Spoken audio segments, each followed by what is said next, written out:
Hoy lunes 8 de octubre en Interfaz, la ANUYES lanza un documento con el objetivo de renovar la educación superior en nuestro país. Conoce los detalles en nuestro reportaje del día. Entérate cuáles son las ventajas del modelo de aprendizaje colaborativo que se exponen en el libro del pedagogo e investigador japonés Sato Manabu. Una radio comunitaria en Laos acerca a sus pobladores al conocimiento. Conócela en nuestro reportaje internacional. Fue entregado el Premio Nobel de la Paz 2018 a la lucha contra la violencia sexual. Tenemos un reportaje y una entrevista muy interesante. En nuestra sección Orientación Vocacional hablaremos sobre los factores que influyen en la elección de una carrera y sobre la deserción escolar. Estudiantes y expertos en ingeniería automotriz dedican su talento para crear el auto del futuro. La Universidad Nacional Autónoma de México gana el primer lugar en un concurso de ingenieros, científicos y expertos de la industria del petróleo en Petrobowl 2018. Y para quienes gustan de las artes escénicas, se presentó en conferencia de prensa el ENARTES 2018 y las cámaras de la Agencia Informativa de Educación de México te trae todos los detalles de este evento. La directora general de la Feria Internacional del Libro de Antropología e Historia habla en exclusiva con nosotros sobre los resultados de esta 29ª edición. Se acerca el Día de Muertos y en Xochimilco ya se presenta La Llorona, una representación teatral con 25 años de historia. No te muevas de tu lugar porque lo mejor de la información en educación está aquí en Interfaz. ¡Comenzamos! Muy buenos días, bienvenidos a todos los amigos de la Agencia Informativa de Educación de México. Esto es Interfaz. Yo soy Ana Cristina Olvera y me da muchísimo gusto saludarlos esta mañana de 8 de octubre del 2018 y darles la bienvenida una vez más a este programa donde profundizamos en los temas que tienen que ver con la educación y que por supuesto están relacionados también con la ciencia, la tecnología, la cultura, el arte y mucho más. Saludo con mucho gusto a mi compañero Omar Cepeda. Omar, ¿cómo estás? Muy buenos días. Muy buenos días, Ana Cris. Espero que hayas tenido un excelente fin de semana. Sé que estuviste por allá, por Guadalajara, haciendo, pues como siempre, estas grandes coberturas sobre la ciencia en estas cápsulas para este noticiero científico y cultural iberoamericano. Griselda Yebra, muy buenos días. Es un placer saludarte y, por supuesto, a todos quienes nos ven a lo largo y ancho del país. Iniciamos una semana, por supuesto, con todo el sector educativo, este sector riquísimo y, por supuesto, muy amplio. Así que acompáñenos, tenemos temas muy relevantes.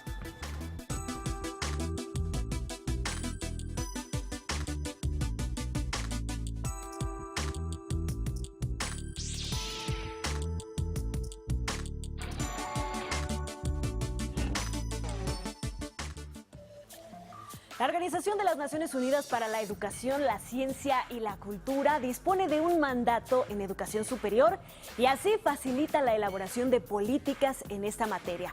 Asiste a los países miembros de las Naciones Unidas con el fin de que puedan examinar sus estrategias políticas relativas a la educación superior en aras de mejorar el acceso equitativo a una enseñanza superior de calidad y de reforzar la movilidad académica y la responsabilidad, y así adherirse a la meta 4.3 del Objetivo de Desarrollo Sostenible número 4 para el 2030, asegurar el acceso en condiciones de igualdad para todos los hombres y las mujeres a una formación técnica, profesional y superior de calidad, incluida la enseñanza universitaria.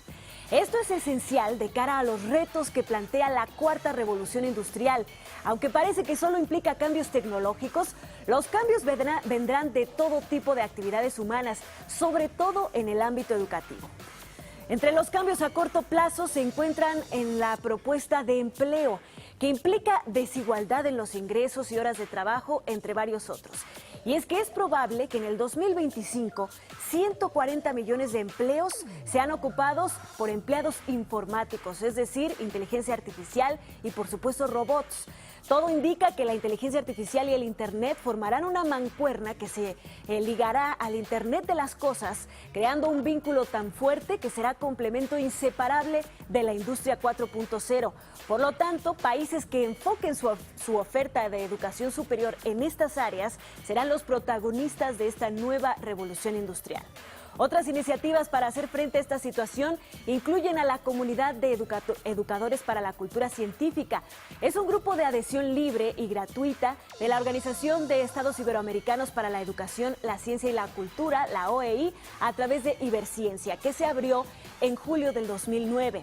Lo importante a considerar en las agendas locales y regionales de educación superior es que habilidades como la solución de problemas complejos, el pensamiento crítico y la creatividad son competencias muy necesarias para los empleos que se estarán desarrollando en el año 2022.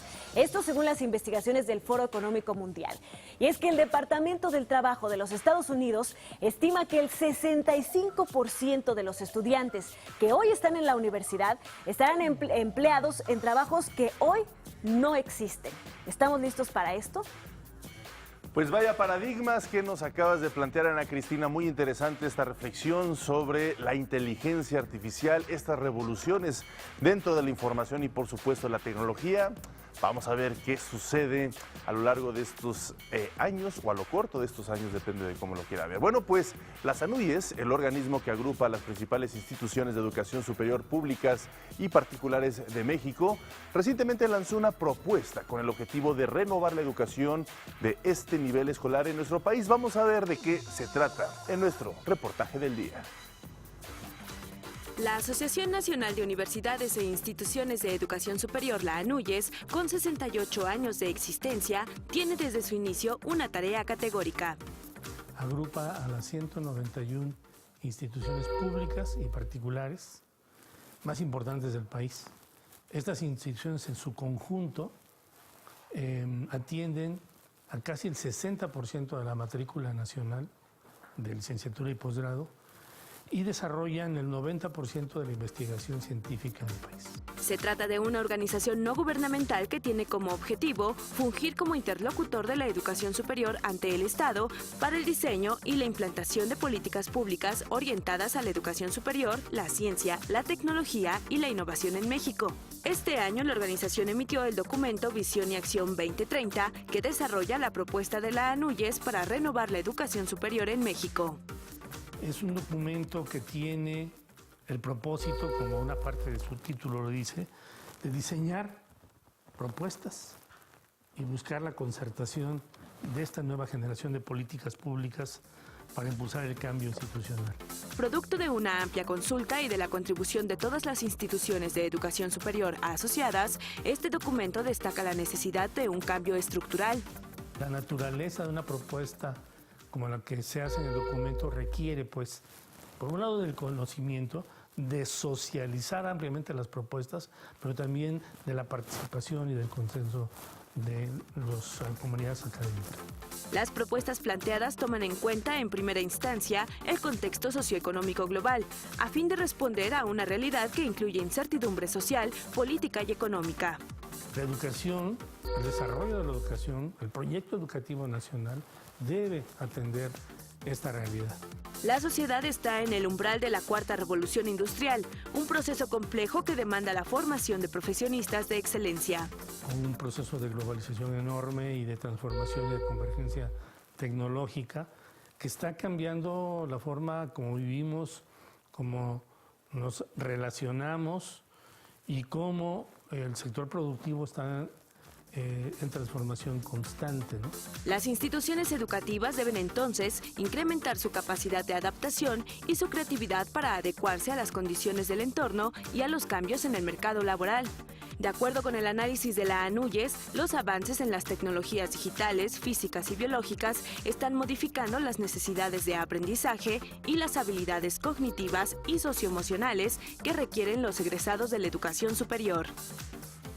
Pues ahí está, seguimos viendo estos grandes paradigmas, Ana Cristina, de estas demandas por parte del sector laboral en medio de una revolución y avances tecnológicos que impactan directamente a los graduados, definitivamente. Y es ahí donde están los paradigmas, qué enseñanzas ofrecer, qué planes de estudio, en fin. Así es importantísimo que la ANUYES, que engloba a todas las instituciones de educación superior de México, se estén planteando los retos. Una pausa, regresamos.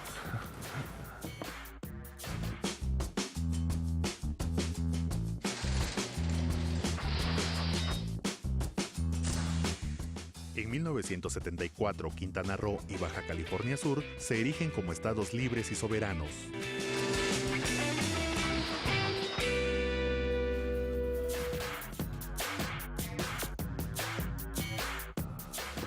Gracias por continuar con nosotros en Interfaz. Ya se encuentra aquí en el estudio Ana Luisa Guerrero, una de las generadoras de información de la Agencia Informativa de Educación de México, y viene a platicarnos sobre una interesante charla que tuvo con el pedagogo e investigador japonés Sato Manabu en el Colegio de México. Ana Luisa, bienvenida, muchas gracias por estar aquí con nosotros esta mañana.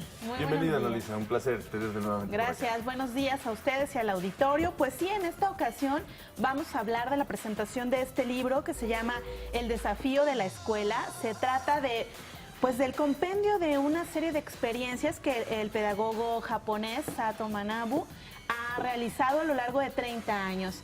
Nos habla de la experiencia de un modelo pedagógico que se ha aplicado en Japón desde hace casi 20 años a partir de pues una reforma educativa en la que establecen la colaboración como medio de aprendizaje. Debe ser muy interesante. ¿Y cuáles son los ejes centrales que él propone, sobre todo para que el estudiante desarrolle mejor a lo largo de su periodo académico? En lo que se basa esta nueva pedagogía, bueno, que no está nueva, tiene casi 30 años, pero es la colaboración. Los niños que tienen mayores niveles de aprendizaje ayudan a sus compañeros. Los profesores no son los que se presentan en el aula como el único que tiene el poder y el conocimiento absoluto, sino que el conocimiento se va generando entre todos. Se colaboran padres de familia, autoridades educativas, estudiantes. Es interesante. Pues vamos a ver esta charla que tuviste con el pedagogo japonés. Vean. El modelo educativo basado en la construcción de comunidades de aprendizaje ha dado importantes resultados en Japón desde hace 20 años. Se basa en crear colaboración entre maestros, estudiantes, padres de familia y autoridades educativas para el mejor aprovechamiento académico desde preescolar hasta bachillerato. El libro El desafío de la escuela, del pedagogo japonés Sato Manabu, muestra este modelo de aprendizaje colaborativo y presenta casos reales que han dado resultados exitosos en su aplicación. El doctor Manabu, académico de la Universidad de Tokio, compartió con la Agencia Informativa de Educación de México que este modelo inició hace más de 2 décadas con su implementación en la escuela primaria Hamanogo, en la ciudad de Chigasaki. 注目されたのはですね、それぞれの日本の各地域ですが最も困難な学校であります。例えば、暴力が絶えない中学校や高校、それから低学力ですね、とても低学力に苦しんでいる小学校、さらに学校に行けない、不登校と言われますが、そういう。De acuerdo con el autor, el modelo parte de 3 puntos. El primero es el valor que se le da a las escuelas públicas y la función de los maestros. El segundo se basa en hacer efectivo el derecho a la educación a la niñez, particularmente los sectores más desfavorecidos. Mientras que el tercero plantea permitir la autonomía profesional de los docentes al impartir clases. Con la implementación de la comunidad para el aprendizaje, en Japón se desarrolló una cultura de análisis de la práctica pedagógica, que motivó grandes avances de los alumnos, explica Sato Manabu. それから3つ目はですね、日本のですね、授業革新の大正期以来の、1910年以来の授業の研究、教師たちが自分たちの授業を研究し、子どもたちの学びを豊かにするという伝統があるわけです。これを授業研究の伝統と言ってますが。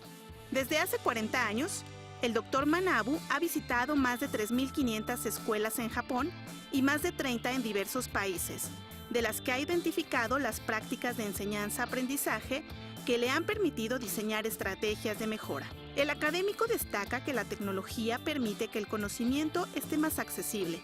Sin embargo, considera que la creatividad del pensamiento solo puede desarrollarse en las aulas escolares. 今第4次産業革命ということがスタートして、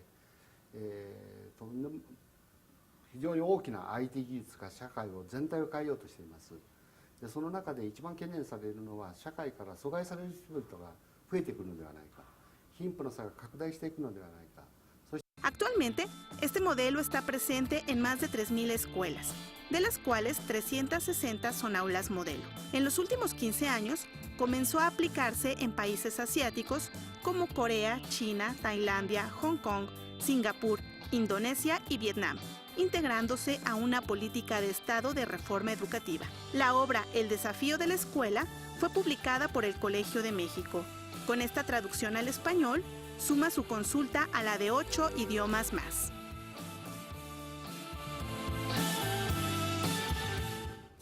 Pues verdaderamente interesante esto que plantea pues este pedagogo japonés. ¿Cuáles consideras tú que son algunas de las puntos que podríamos nosotros en nuestra cultura latinoamericana incorporar de esto que propone?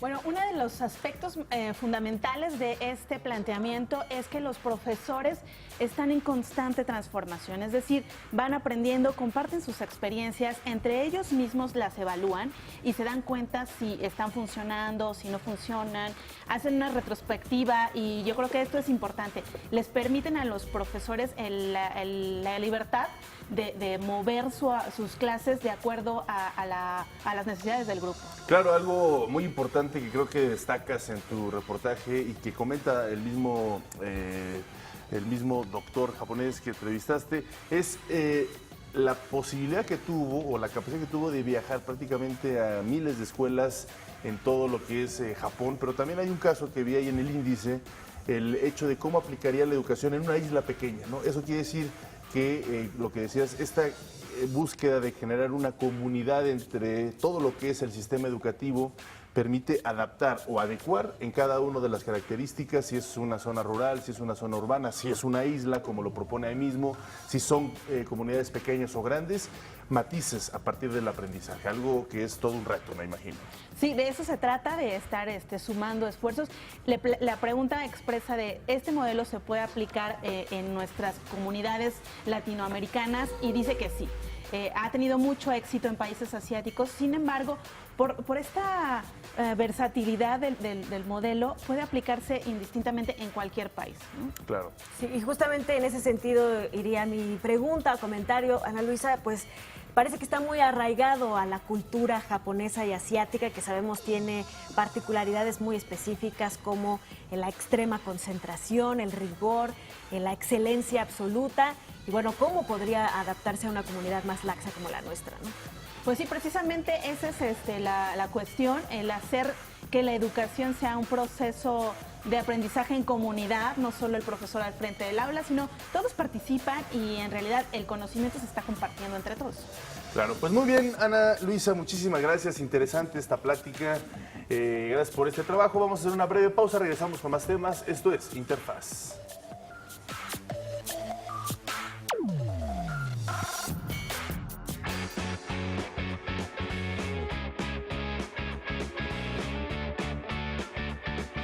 El pasado viernes, seguramente ya se enteró, se otorgó uno de los premios Nobel de este año, uno de los más esperados, más importantes también, el Premio Nobel de la Paz.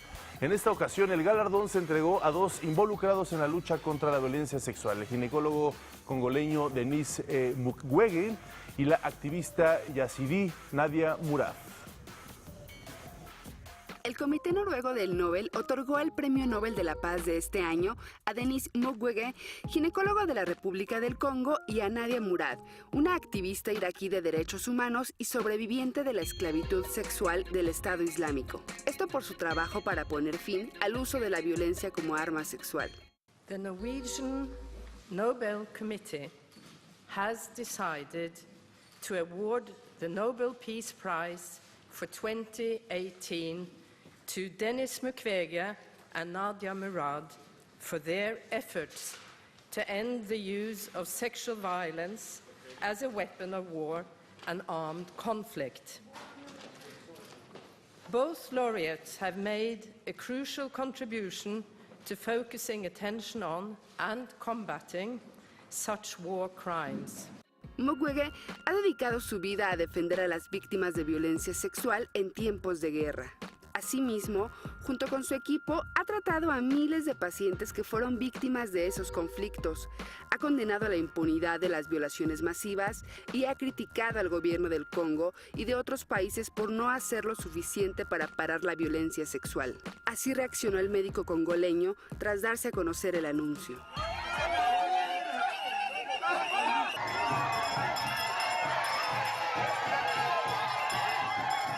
Nadia Murad es una activista, embajadora de la ONU para la dignidad de las víctimas de tráfico humano desde 2016 y una de las cerca de 3.000 niñas y mujeres víctimas sexuales del Estado Islámico que usaban este tipo de violencia como un arma contra los yazidíes y otras minorías religiosas. Tras darse a conocer a los galardonados, Alessandra Bellucci, directora del Servicio de Información de las Naciones Unidas en Ginebra, dijo que esto ayudará a avanzar en el combate contra la violencia sexual. This is really a fantastic announcement, and I think we can all congratulate the winners of this Peace Prize. I will recall that this is a cause that is very close to the United Nations, and as you know, we have a special representative who is also working towards this end, and I'm sure that this Nobel Peace Prize will help advancing the cause of ending sexual violence as a weapon of conflict. Congratulations to the winners. Ambos activistas suceden en el palmarés a la campaña internacional para abolir las armas nucleares, ICAN, reconocida en 2017 por su activismo para alertar de las catastróficas consecuencias humanitarias del uso de este tipo de armamento. Y hace unas horas, la Real Academia de las Ciencias de Suecia otorgó el Premio Nobel de Economía a los estadounidenses William Nordhaus y a Paul Romer por sus aportaciones a la integración del cambio climático y las innovaciones tecnológicas, pero a los estudios macroeconómicos. Así fue anunciado. The Royal Swedish Academy of Sciences has today decided to award the Sveriges Riksbank Prize in Economic Sciences in memory of Alfred Nobel for 2018, with one half to William D. Nordhaus for integrating climate change into long-run macroeconomic analysis, and the other half to Paul M. Romer for integrating technological innovations into long-run macroeconomic analysis. Los ganadores han diseñado métodos para abordar algunos de los problemas más fundamentales de nuestra época, que son el crecimiento sostenible en la economía global y el bienestar de la población mundial.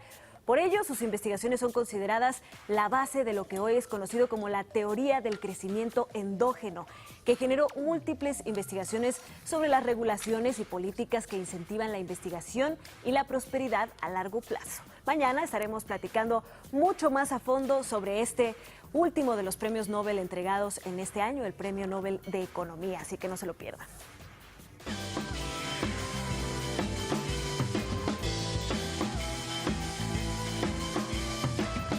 Así es, y hay que recordar que este año no se entregará el Premio Nobel de Literatura, así que bueno, pues así la entrega de los premios este año, este 2018. Nos vamos a comunicar con Yamilet Ugalde Benavente, ella es directora de Formación y Certificación para la Igualdad de Género de Mujeres. Precisamente platicaremos de la importancia, sobre todo de la galardonada del Premio Nobel de la Paz y su lucha contra la violencia sexual.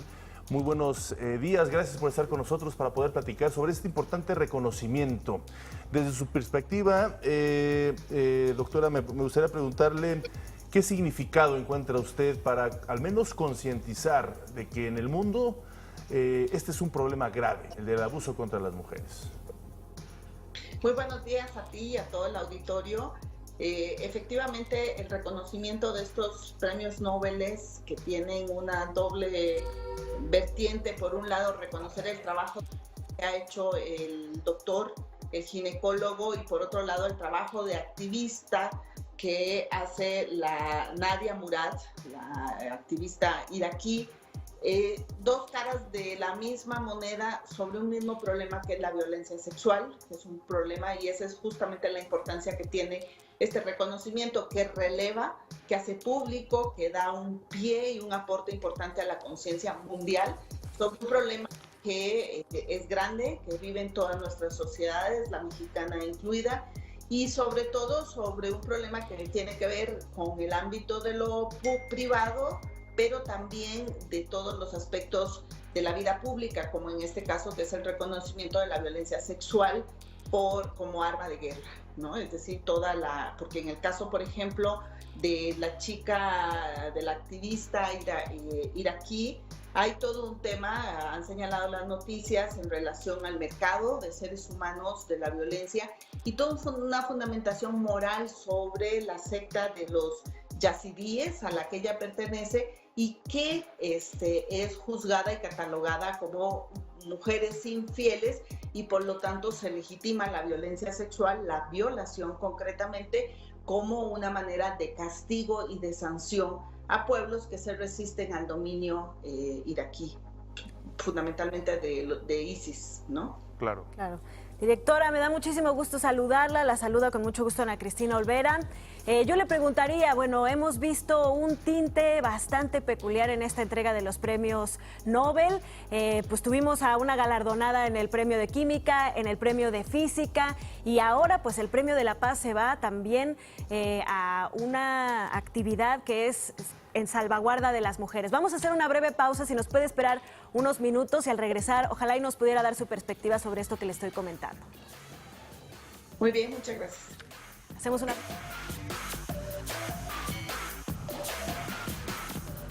Bueno, pues continuamos platicando con Yamilet Dugal de Benavente. Ella es directora de formación y certificación para la igualdad de género de mujeres, de IMujeres, y precisamente estamos hablando sobre la importancia de este reconocimiento dentro de los premios Nobel a este grupo de activistas, tanto a Denis Mukwege, quien es ginecólogo de la República del Congo, y a Nadia Murad, una activista iraquí precisamente de derechos humanos. Ana Cristina, le estabas formulando una pregunta antes de ir a corte.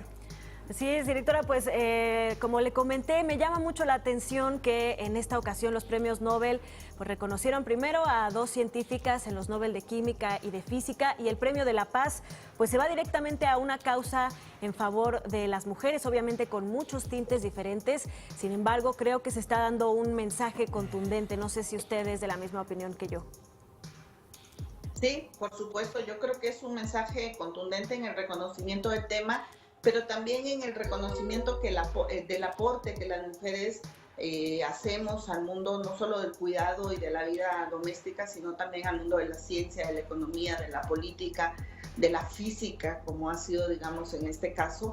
Creo que es una ola y una tendencia mundial, producto justamente de la lucha que hemos hecho las mujeres por visibilizar el reconocimiento, por erradicar barreras que justamente impiden reconocer, y no solo a las mujeres como figuras, sino, pues vuelvo a insistir, y como bien tú lo señalas, a un tema como el planteado en el reconocimiento del Premio Nobel para la Paz, que además me parece altamente significativo que sea justamente un paso y un reconocimiento de la paz ligada a estos temas de la violencia sexual que han sido desde siempre, sin embargo desde siempre han pasado invisibilizados y negados en el reconocimiento público por nuestros gobiernos, y también pues por todo el tema del activismo, con excepción de las mujeres, que hemos sido las que lo hemos puesto en el tapete.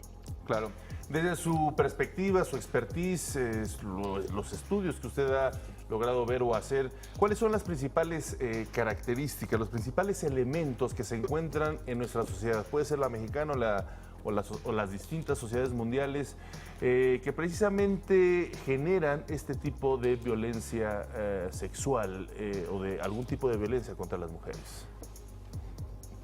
Bueno, se ha reconocido que la violencia sexual es un problema multifactorial, incluye la política, influye la economía, influye la cultura, las maneras de entender las relaciones entre mujeres y hombres, y sobre todo influye la altísima impunidad que existe respecto al problema, porque no se castiga, porque sucede en la casa. En el campo mexicano, 1 de cada 4 mujeres sufren violación, incluida la violación que puede ocurrir dentro de las relaciones, ¿no? En términos globales y absolutos, o sea, generales, 6 o casi 7 de cada 10 mujeres sufre algún tipo de violencia, y los números a nivel mundial son más o menos correspondientes con estas cifras que estoy dando a nivel local, ¿no?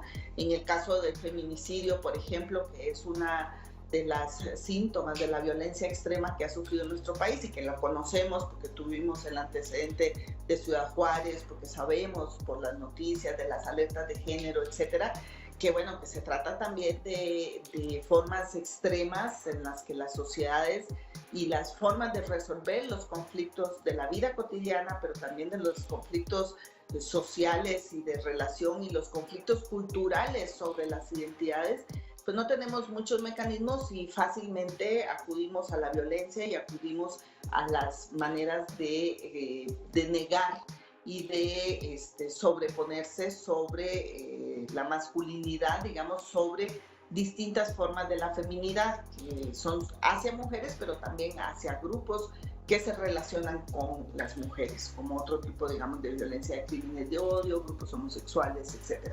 Entonces es un problema complejo, muy complejo, pero que requiere ciertamente de conciencia, que significa también abrir mecanismos de denuncia. Un hecho significativo que yo creo en estos dos reconocimientos es que justamente lo que se ha planteado sobre la política de atención a la violencia tiene que ver con aspectos que se reconocen en este premio. Por ejemplo, con el doctor, pues significa todo lo que son políticas de atención a la salud, con cercanía, con enfoques de humanidad.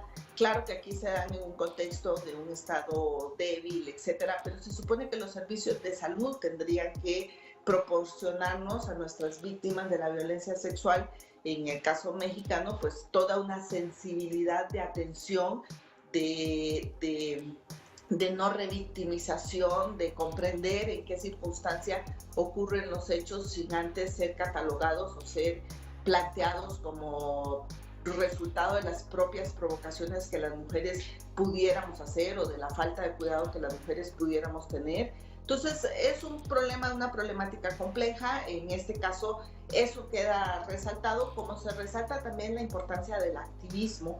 En el caso de la chica Gizadi, iraquí, pues justamente del activismo, de la denuncia, de lo que significan los organismos de Naciones Unidas y lo que han significado los organismos de Naciones Unidas para el reconocimiento de estos temas, para el impulso de estudios, de investigación y sobre todo para la obligación de los estados a actuar en consecuencia.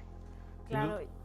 Y bueno, además se trata de podría significar un parteaguas este Nobel de la Paz, porque como bien lo estábamos comentando, normalmente en las guerras pues se castiga después una serie de crímenes. Sin embargo, este punto específico, por ejemplo, de la esclavización sexual de las mujeres, como lo que sucede, por ejemplo, con Boko Haram, ¿no? Y esta pues situación increíblemente horrible del secuestro de niñas, pues que se tipifique ya y que se castigue también esta situación. Le agradecemos muchísimo a la maestra Yamilet Ugalde Benavente, directora de Información y Certificación para la Igualdad de Género del Instituto Nacional de las Mujeres, por habernos ayudado a comprender un poco más a fondo lo que significa esta entrega del Nobel de la Paz.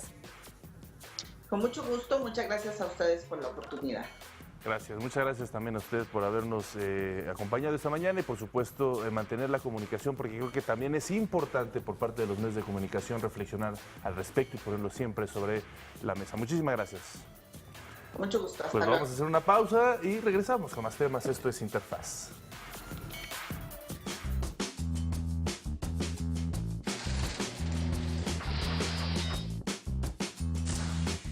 En 1940 se fundó el Colegio de México, institución pública dedicada a la investigación y enseñanza superior.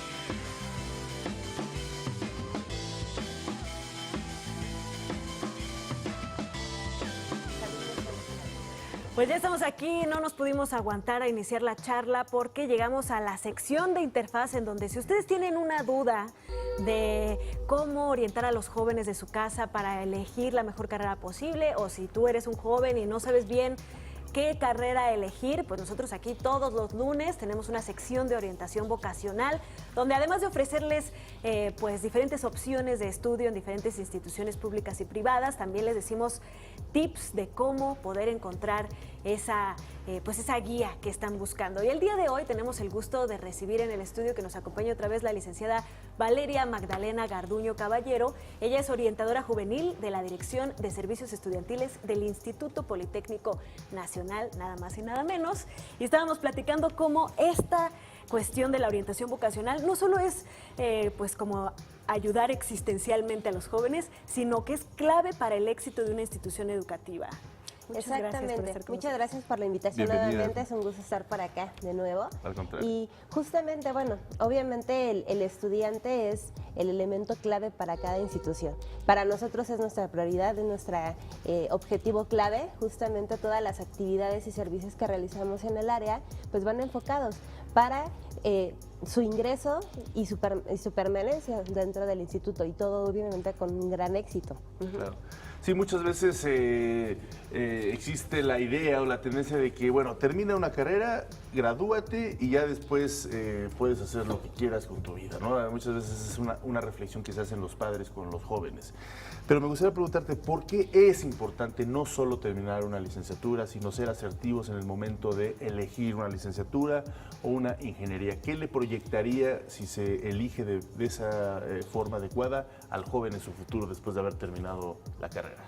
Son diferentes elementos. Bueno, ciertamente es que identifique cuáles son los factores que influyen justamente para la elección de la misma. Claro. Tiene que ver tanto en el aspecto personal, cuáles son sus intereses, cuáles son sus gustos, sus habilidades, para qué es competente, cuáles son sus posibilidades económicas también, porque muchas veces hay carreras que son de alto inversión económica, y que muchas veces la situación familiar económica pues no es posible. Y asimismo, bueno, estos factores que van en el entorno del estudiante debe de considerarlos para que obviamente, bueno, tenga una permanencia exitosa y posteriormente una inclusión laboral. Eso es importante. ¿Por qué? Porque él tiene que darse cuenta qué se ve haciendo. Ahí la pregunta clave es, ¿qué me veo haciendo en un futuro? ¿Por qué? Porque a partir de ahí es la autorrealización. ¿Cómo me veo haciendo? ¿Qué me veo haciendo? ¿Hacia quién me veo dirigiendo cierto trabajo? ¿Qué tiene que priorizar, lo económico o la satisfacción intelectual? En teoría todo tiene que ir en el mismo plano, porque obviamente aunque a lo mejor tenga la satisfacción y la motivación o el interés, pero si no tiene los recursos con qué solventar esa carrera, obviamente... No, pero me refiero ya cuando a la hora de haber terminado la carrera. Ah, como motivación. Sí, como motivación. Sí, claro. Que creo que también puede ser algo integral, ¿no? Pero de repente el joven dice, híjole, es que quiero estudiar esta, por ejemplo, humanidad, pero sé que no es bien retribuido. O esta ingeniería, que es muy bien retribuida, pero a lo mejor no tengo las habilidades, por ejemplo, matemáticas. ¿Cómo hay que equilibrar esas perspectivas? Para eso es importante que el alumno se informe desde la elección de la carrera. Hay diferentes portales en los que nos ayudan a que el alumno tenga más información. Uno de ellos es el Observatorio Laboral, que justamente nos da cuál es el panorama nacional acerca de todas las carreras. Claro. Entonces, a partir de ahí ya el alumno va con cierta información, con cierta conciencia hacia qué mundo se está enfrentando. Porque mucha parte de la deserción laboral justamente es eso, de que van a la mitad de la carrera y se dan cuenta de que no es bien remunerada esa carrera. Muchos persisten justamente por la motivación o porque obviamente pues la satisfacción personal, ¿no?, y profesional de ejercer algo que les gusta, pero pues muchas veces la remuneración no es compensada con esa motivación. Entonces es importante que desde un inicio tengan esa información. Ahora bien, hay alumnos que ya no tienen esa información o desconocen, entonces salen y justamente se enfrentan a la realidad, que es alta. Por ejemplo, si es una carrera muy demandada, pues se encuentran con que hay alta demanda en esas carreras y la remuneración es menor. Muchas veces hay carreras que son mayor remuneradas, pero no son tan conocidas y que obviamente pues también se necesitan a nivel nacional que los alumnos se inserten en esas carreras. Creo que ese punto es clave, Valeria. Platicábamos, de hecho, al empezar el programa sobre todas estas carreras que todavía no existen o que existen muy pocas y que se pueden relacionar perfectamente con otras carreras que son más comunes. Por ejemplo, si uno quiere estudiar, no sé, una ingeniería, a lo mejor pueden acercarse a un área como la de ustedes para encontrar una ingeniería que sea menos común, pero que se relacione también con sus áreas de interés. Es ahí donde ustedes toman un papel muy relevante, ¿no? Acercarles esas opciones. Exactamente, nosotros somos uno de estos factores que influyen justamente para su elección, porque muchas veces ellos ya traen información de la familia, esta influencia social también de los compañeros, del entorno, de sus pares, y justamente falta como esa integración, ¿no? Y aquí es donde nosotros entramos, a integrar todos estos factores, toda esta información de qué es lo que necesito, qué otras carreras hay, porque casi siempre nos vamos por el top 10, ¿no? Por las más conocidas. Claro. Sí. Y luego esas más conocidas pues son las menos remuneradas o las que realmente ya se están volviendo obsoletas, Claro. ¿no? Entonces ahí es donde nosotros entramos a darles todo este barbaje de nuevas carreras, de nuevas profesiones, inclusive, o sea, de acuerdo a los intereses, porque de hecho estas valoraciones que nosotros les hacemos son personales, Sí. porque de acuerdo, muchas veces lo podemos hacer masivo, lo hacemos en ferias, en expos, que próximamente va a ser la Expo ¿Cuándo va a ser? Profesiográfica, es en noviembre, En la noviembre, Expo Profesiográfica el próximo a mes. nivel medio superior, así es, Correcto. de los que ingresan para bachillerato. Entonces, justamente en estas expos nosotros, bueno, les aplicamos un test general, les arroja información ya más específica y ya dependiendo cada caso, pues nos acercamos Claro. y les damos una asesoría. Valeria, lamentablemente se nos está terminando ya el tiempo, pero creo que es muy importante esto que comentas de la Expo. Regala una página de internet donde puedan ellos empezar a meterse rumbo a esta parte orientacional. Si nos lo permites. Claro que sí, ingresan al portal del Politécnico, que es www.ipn.mx, y ahí van a encontrar justamente la información acerca de la Expo Profesiográfica. Es justamente una feria en donde van todas las vocacionales, dan la oferta educativa y ahí los alumnos obtienen mayor información. Muchísimas gracias, Valeria, por este Muchas importante gracias. tema. Gracias por acompañarnos. Seguramente te tendremos más en el estudio. Vamos a una breve pausa, regresamos.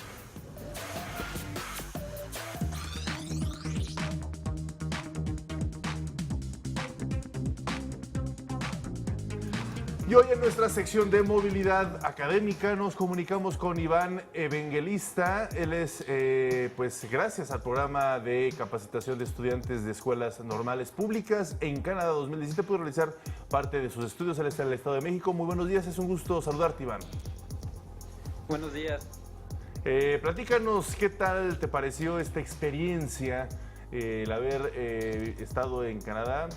¿Cuál fue el parteaguas en ese sentido dentro de tu aspecto profesional? Bueno, creo que el aspecto de la movilidad es algo muy interesante y lo he abordado en todas estas invitaciones que de repente he tenido de parte de la CNBS y de GESPE. El hecho de la movilidad, de ver aspectos diferentes de la cultura, de aperturarse a otros lugares, a otras personas y sus ideales, creo que sí es un parteaguas, y sobre todo el ir a una ciudad tan multicultural como lo es Vancouver. ¿Cómo estás, Iván? Me da muchísimo gusto saludarte hasta el Estado de México. Cuéntanos un poco, siempre tratamos de preguntarle a todos los becarios que entrevistamos aquí en Interfaz del camino que se necesita recorrer para conseguir estas oportunidades. Cuéntanos cuál fue tu camino hasta que lograste conseguir esta beca. Bueno, pues había sido de mi interés varias becas de movilidad desde antes, desde segundo grado. Pues como tal me la autorizaron ya en tercer grado, pero yo en segundo grado ya había hecho solicitud para Proyecta 10,000 y 100,000. Sin embargo, fui rechazado. Y en esta ocasión inclusive no solo también no fui aprobada mi solicitud en la primera ronda hacia Canadá, sino hasta la segunda. Creo que lo importante y lo fundamental ahí, sobre todo en estas becas de preparación del idioma inglés, es tener sobre todo un certificado y pues obviamente los documentos como es el pasaporte y en este caso pues nada más fue visa canadiense. Es muy importante lo que nos dices, Iván, sobre todo en la parte de que pues varias veces te rechazaron, no obstante perseveraste en el tema de generar los requisitos que eran necesarios para poderte ir. ¿Qué fue esto que al principio te detuvo o no te aceptaron y qué fue exactamente ese botón adecuado que fuiste trabajando para que al final de los al final de los finales sí dijeran, Iván, te vas tú a Canadá? Yo considero que en parte fue la certificación, el hecho de probar, por ejemplo, que se tiene un nivel adecuado de inglés para participar en un programa donde se va a estudiar, creo que es un enfoque diferente en una capacitación del idioma inglés a una beca simplemente de intercambio. Entonces creo que en esta ocasión el que yo haya tenido esta capacitación pues más segura ya con un certificado de British Council, creo que sí contó en gran medida para que fuera un candidato serio a esta beca. Iván, cuéntanos un poco más de tu experiencia personal allá en Vancouver. ¿Qué fue lo que más te costó trabajo, lo que más te impactó y por supuesto pues aquello que más atesoras como aprendizaje, además obviamente de haber avanzado mucho, me imagino, en tu conocimiento y dominio del idioma inglés? Pues obviamente son muchas cosas las que podría abordar y yo comenzaría pues entrando al país. Me pasó algo muy chistoso. Inclusive es como lo había visto en algún stand-up alguna vez, cuando pues uno va ingresando al país y te aparece este hombre fortachón así en la entrada y te pregunta, tú vas muy seguro como con tu nivel de inglés que tienes en México y de repente te pregunta, ¿va a querer la entrevista en inglés o en español? Y pues la inseguridad o lo que sea, pues español, y trajeron mejor al traductor para que me hiciera la entrevista. De eso, pues muchas cosas. La escuela me parece a mí que tiene un nivel muy impecable de maestros. Mi maestro Edward, un muy buen maestro que a mí me llenó mucho, por ejemplo, en este aprendizaje, si hablamos algo en específico, de la habilidad para el speaking. Entonces yo, finalizando la beca como tal, a mí me llegó el correo de que yo tenía como el nivel, digamos, el nivel que se me recomendaba ya era pasar a nivel C1, esto en el marco de referencia europeo. Entonces yo creo que sí avancé bastante y sobre todo porque el contexto sí te exige que hagas algo. De repente en la escuela normal, pues el idioma inglés se hace de alguna manera pues ficticio. No tenemos necesidad de usarlo, pero si yo estaba en la cena con en mi homestay con mi mamá postiza, Paguadi, y quería pedirle algo, lo que fuera de la mesa, pues yo tenía esa necesidad real de hablar inglés y de pedir cualquier cosa, y eso en cualquier ámbito, en la escuela, con los mismos compañeros. Claro. Eso creo que es lo que lo vuelve así. Pues queda claro que se cumplieron las expectativas 100% sobre ese objetivo del que fuiste a hacer, que fue aprender inglés en la parte académica. Ahora, en la parte personal, ¿cómo te fue? ¿Cómo te sentiste después de haber cubierto este viaje? ¿Cómo fue tu evolución como ser humano? Pues yo me sentí muy bien, bastante realizado, diría yo. Es una satisfacción la que uno le deja el hecho de conocer, por ejemplo, tantas personas de otros países y el hecho de que nos podamos llevar bien con una cosa en común, hablamos inglés, o sea, como tal. Yo tenía, sigo teniendo un mejor amigo de allá con el que yo vivía. Su nombre es Abdrahman. ¿De dónde era? ¿De dónde es? De Arabia Saudita. De Arabia Saudita. De Arabia Saudita, y entonces desde entonces pues llevamos una relación de amigos bastante fuerte. Claro. Y pues creo que eso también es un cambio en la vida personal. O sea, ya de repente, igual con un amigo llamado Jonas de Alemania, pues nos estábamos mandando mensajes cuando fue el Mundial y estaba el partido de México y de Alemania, y le ganaste. Creo que fue bastante. Ajá, sí. No lo imaginábamos, pero sí. Iván, pues muchas gracias por habernos compartido tu experiencia. Un último consejo muy rápido para aquellos que se quedan a lo mejor en el segundo intento y no luchan hasta conseguirlo como tú. Pues que el aspecto de la movilidad es algo muy, muy interesante y que no deben desistir y sean insistentes en eso, porque de repente sí nos sentimos mal cuando vemos nuestro nombre o no aparece nuestro folio de nuestra solicitud, pero vale la pena, vale muchísimo la pena seguirlo intentando. Vale la pena. Muchísimas gracias, Iván Evangelista Ronquillo. Un fuerte abrazo hasta el Estado de México y ojalá nos podamos comunicar muy pronto otra vez. Hasta luego. Saludos. Hasta luego. Una pausa, regresamos. Esto es Interfaz.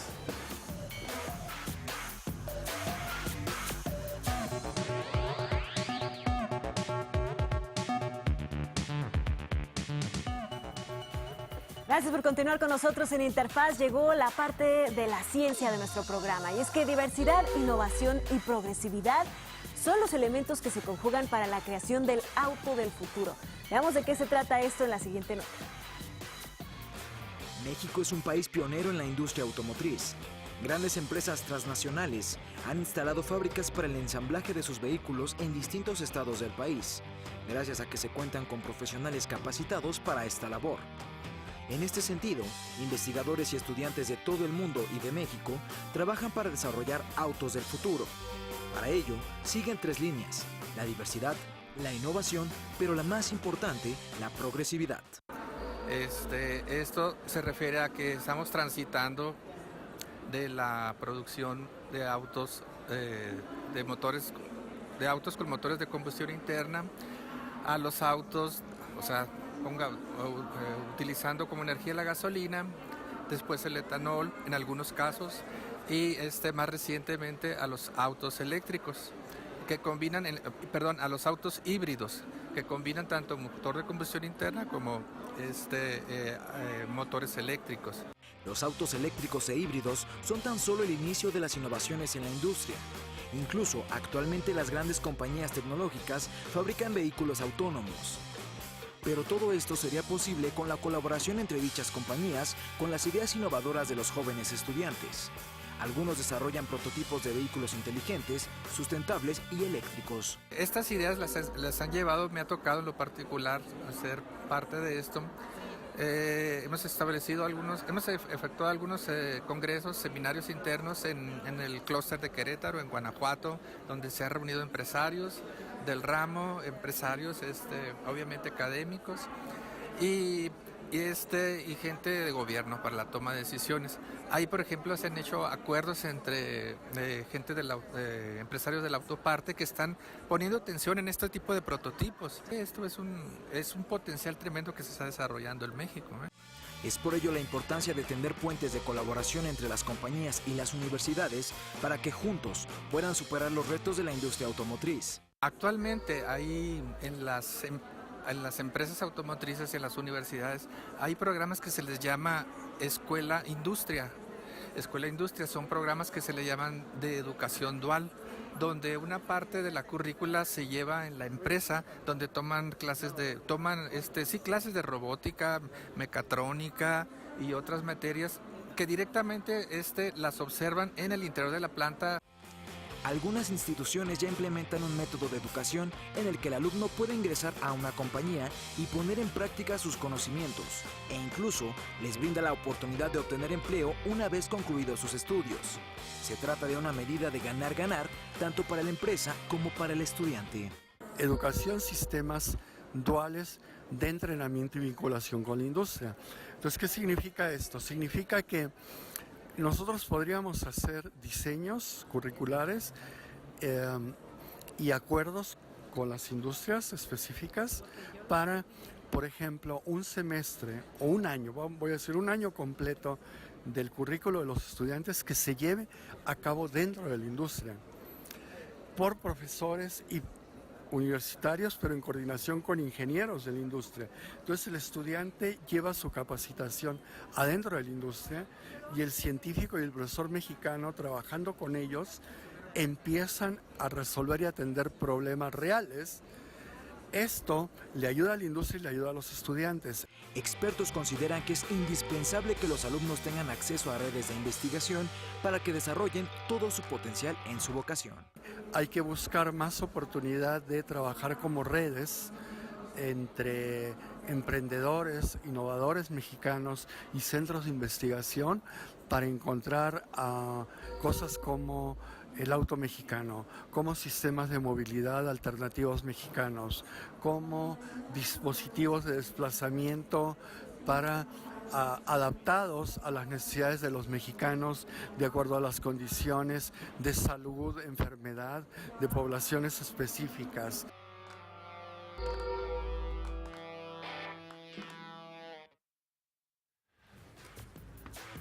Y en más información sobre ciencia y tecnología, nuestra máxima casa de estudios, la Universidad Nacional Autónoma de México, la UNAM, ganó el primer lugar en un concurso de ingenieros, científicos y expertos de la industria del petróleo. Estudiantes de la Facultad de Ingeniería de la Universidad Nacional Autónoma de México ganaron por tercera vez el primer lugar de Petro Bowl International 2018. Este evento es organizado por una agrupación mundial que congrega a ingenieros, científicos y otros expertos de la industria del gas y el petróleo.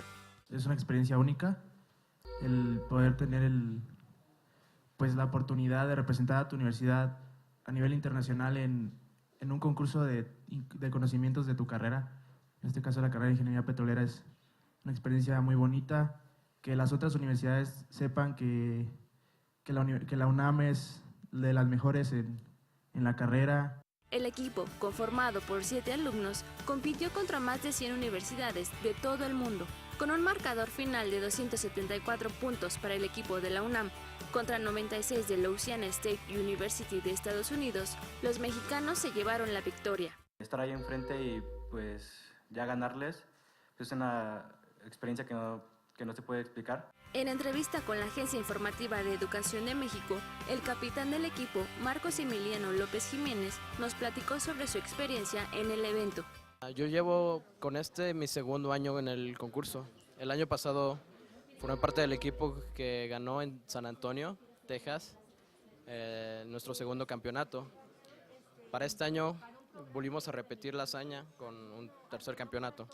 Esos han sido mis 2 años y los puedo considerar muy productivos porque en el tiempo que estuve se lograron las cosas de manera correcta. La UNAM también ha ganado el primer lugar en 2015 y 2017. En el concurso Petro Bowl, estudiantes se enfrentan entre sí en una serie de rondas rápidas donde responden preguntas relacionadas con la industria. Ahora, los alumnos de la UNAM se preparan para la próxima competencia. Bueno, la próxima competencia se va a realizar en Canadá, en Calgary. Bueno, hay que preparar el nuevo equipo, nuevos integrantes. Vamos con una nueva determinación de alcanzar el 4º campeonato y ya consolidarnos como la mejor institución en ingeniería petrolera. Pues una victoria más en términos de ciencia y tecnología para nuestra máxima casa de estudios y para México, porque pues estos jóvenes son el futuro del desarrollo de la tecnología. Nuestro país sigue siendo una potencia importante en términos de petróleo. Pues desarrollar ciencia es fundamental. Absolutamente de acuerdo, Ana Cris. Vamos a hacer una breve pausa. Si nos lo permiten, regresamos. Esto es Interpaz.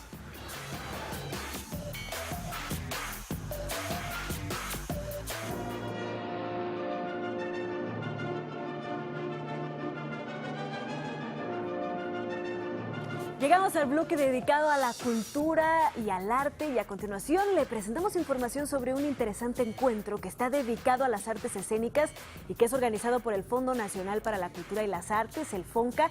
Se trata del Enartes, que se llevará a cabo a finales de este mes de octubre. Una verdadera fiesta escénica es la que dio a conocer con la programación del 10º Encuentro de las Artes Escénicas, Enartes. Tiene una razón de ser básica, que es ser una plataforma para el impulso profesional de los creadores de artes escénicas de nuestro país, pero también para el impulso a las diferentes instituciones públicas e independientes y sobre todo a las compañías que hacen de las artes escénicas su vida. Porque se trata de crear redes entre artistas, entre programadores, entre espacios independientes como nosotros y espacios institucionales. Este encuentro, que se llevará a cabo del 27 al 31 de octubre, contará con más de 20 espacios culturales para la presentación de las muestras escénicas, coloquios, talleres, rondas de negocios y reuniones interinstitucionales. Tendremos casi 50 funciones de las compañías y solistas que quedaron seleccionados vía convocatoria y que presentarán sus trabajos más recientes a más de 200 programadores y gestores, 120 de ellos de ámbito internacional, de 4 diferentes continentes, que vienen de los teatros y espacios de programación más importantes del mundo. Tenemos un arte escénico muy vital, muy pleno, muy vigoroso y además muy grande, que necesitamos sacar y que necesitamos mostrar. Ha ido creciendo, especializándose, mejorándose y no saben qué gusto me da que este año además esté la especialidad de teatro para niños y jóvenes. Todo eso es lo que Enartes ofrece, todo eso es lo que Enartes provoca, toda esta serie de intercambios, de puntos en común, de reflexiones y de generar que México siga sosteniéndose como un lugar de creación de las artes escénicas contemporáneas, pero también como una plataforma de difusión, de punto de encuentro, de intercambio, de hacer posible que las artes escénicas hoy día circulen por todos lados, por todo el mundo. El secretario ejecutivo del Fondo Nacional para la Cultura y las Artes, Juan Melía, resaltó el papel que ha desempeñado las artes escénicas mexicanas a nivel internacional. Durante este año, las artes escénicas mexicanas han visitado más de 40 países. Eso es algo, creo que es un hito en la historia de las artes escénicas mexicanas. Y para que esto siga sucediendo y sea de una manera constante y protagónica, debemos estar todos en la misma línea de trabajo.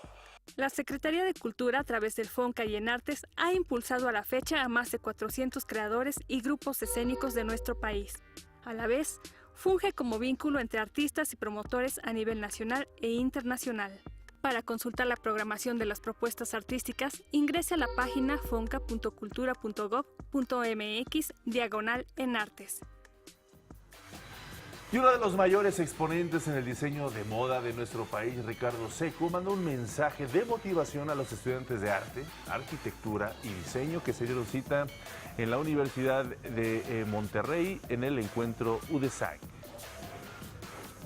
Después de 17 años en el mundo de la moda, trabajando en México y Nueva York, el diseñador Ricardo Seco ha aprendido que el camino al éxito está lleno de obstáculos y muchos sacrificios. Con la invitación a impartir una conferencia a alumnos de diseño, arte y arquitectura de la Universidad de Monterrey, este fashionista explicó cómo fue que pudo alcanzar el éxito. Bueno, a mí siempre me hubiera gustado escuchar muchas pláticas de estas antes de yo dedicarme a lo que me dedico hoy, ¿no?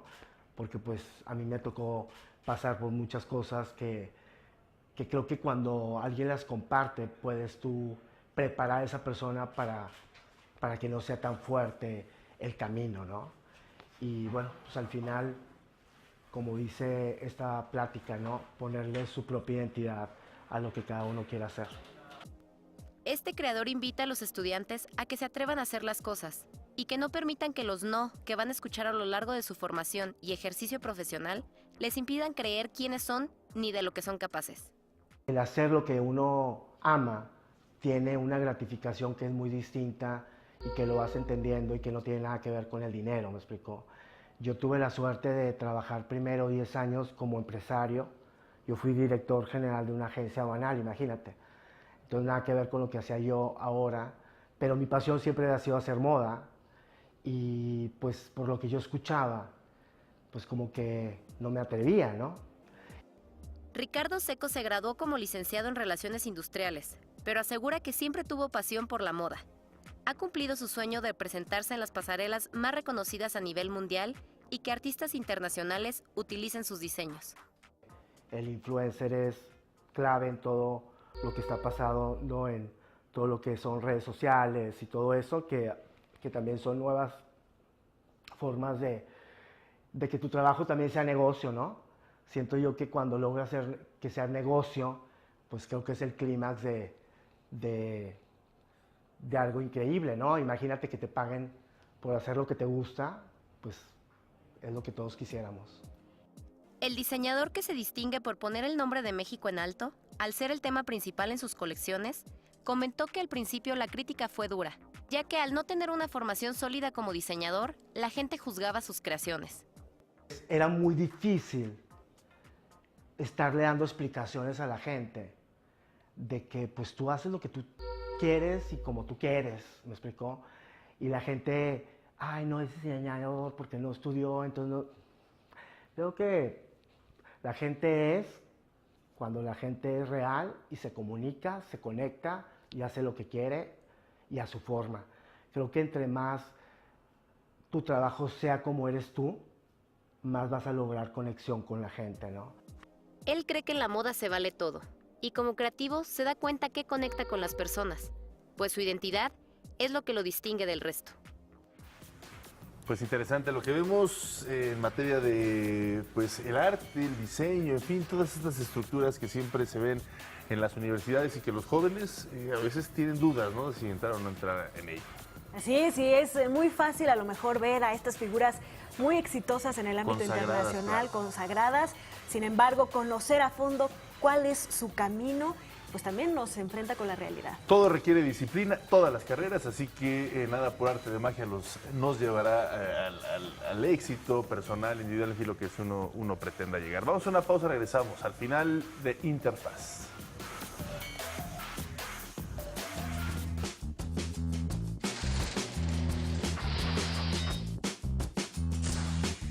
En 1963 fallece la pintora de origen español Remedios Varo, quien desarrolla su arte en México. En su estilo narrativo, concilia lo científico con lo espiritual.